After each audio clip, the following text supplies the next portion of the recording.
Biznes klass mashina haqida gap ketganda, albatta hamma mashinani tushunadiganlar birinchi o'p xayoliga Mercedes-Benz Yeshkani keltiradi. Bu avtomobilimiz 2020-yil 46 ming kilometr masofa bosib o'tgan 213 restyling, hurmatli obunachilarimiz. 2 litrli motor. Bu avtomobilimiz juda shaharda ekonomishni avzori boshladi. Oldindan обновленный CLS ga o'xshaydi, orqadan S-klass va minimalka, no bu E-klass, hurmatli obunachilarimiz. Bu yerda ko'rayotganingizdek knopka bagajniklarimiz mavjud, test drive boshladi.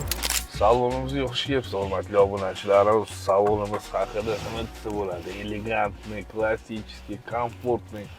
Gap juda ko'p bu avtomobilimiz haqida. Bu Yeshkamiz oddiy emas, hurmatli obunachilarimiz, chunki bunda Burmeister 3D, ya'ni 223 larda turadigan akustika turadi. Bu har bitta notani sizlarning qulog'ingizga yetkazib berishga imkoniyati bor bu kolonkani. Shuni avorotlardan bu yerdan mana sensorli monitorlarimiz, orqa kameralar, hurmatli obunachilarimiz. Avtomobilimizda kruiz kontrollari mavjud, rejim vождениyalar.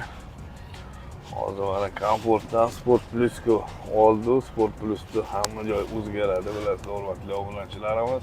2 litr turbinali motor plus 97 ta ot kuch, hurmatli obunachilarimiz. Bu avtomobilda torchi buni wow deya olmayman, lekin torchiga qaramay elegantli, skromli shaharda передвигаться qilishga bu avtomobil 7 litr расход qiladi. Panoramli tomlarimiz mavjud.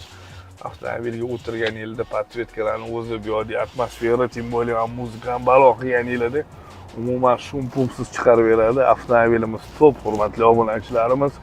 Bu avtomobilimizning narxi ham juda yaxshi.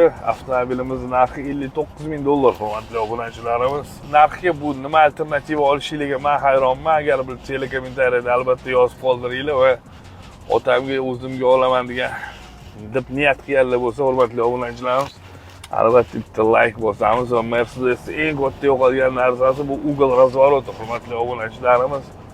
Shunaqa mashinani burib beradi, odam prям kayf qiladi bu avtomobilni haydaganda.